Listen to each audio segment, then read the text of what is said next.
Anak-anakku sekalian, sebelum kita mulai materi hari ini, maka saya akan menampilkan satu gambar yang berhubungan dengan materi kita. Cobalah kalian amati apa saja yang terdapat pada gambar tersebut. Jika kalian amati, ada yang bersifat hidup dan yang tak hidup.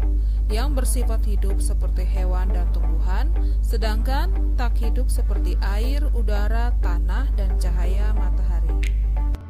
Nah, dari gambar yang telah kalian amati tadi, apakah hewan, tumbuhan, dan benda yang tak hidup memiliki persamaan dan perbedaan? Nah, untuk mengetahuinya, marilah hari ini kita akan belajar dengan tema klasifikasi makhluk hidup, subtema ciri-ciri makhluk hidup. Yuk kita mulai. Terdapat ciri-ciri makhluk hidup yang membedakannya dengan benda tak hidup, yaitu 1. Bernafas. Semua makhluk hidup bernafas, di mana bernafas adalah proses mengambil oksigen O2 dan mengeluarkan karbon dioksida CO2 dan uap air H2O. Bernafas bertujuan untuk menghasilkan energi bagi tubuh agar dapat bertahan hidup.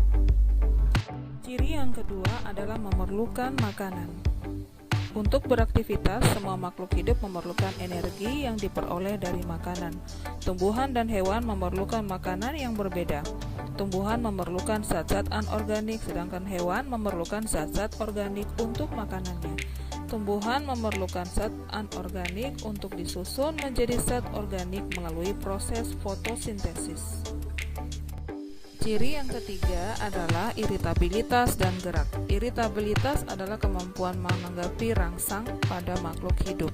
Contohnya pada tumbuhan putri malu. Jika daun putri malu diberikan rangsangan berupa sentuhan, maka daunnya akan segera menutup. Rangsangan membuat makhluk hidup bereaksi yang berupa gerakan. Gerak berarti pemindahan sebagian atau seluruh bagian tubuh makhluk hidup. Pada umumnya, hewan dan manusia melakukan gerak secara aktif, sedangkan tumbuhan melakukan gerak secara pasif.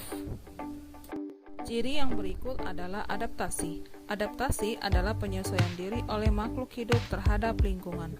Beberapa hewan dan tumbuhan melakukan adaptasi. Contohnya pada hewan bunglon yang mengubah warna kulit sesuai tempat dia berada, yang disebut mimikri. Pada tumbuhan kaktus beradaptasi terhadap ekosistem gurun dengan bentuk daun seperti duri dan akar kaktus yang sangat panjang dan menyebar. Hal ini dilakukan untuk mencukupi kebutuhan air yang tergolong sulit. Ciri yang terakhir adalah tumbuh dan berkembang biak. Makhluk hidup akan bertumbuh dari kecil menjadi besar dan akan berkembang biak untuk menghasilkan keturunan demi kelestariannya. Nah, anak-anakku sekalian, itulah ciri-ciri dari makhluk hidup yang perlu kalian ketahui. Semoga kalian paham dengan materi yang telah saya berikan. Nah, itu adalah penjelasan materi pada hari ini. Semoga bermanfaat untuk anak-anak sekalian. Sekian dan terima kasih. Assalamualaikum warahmatullahi wabarakatuh.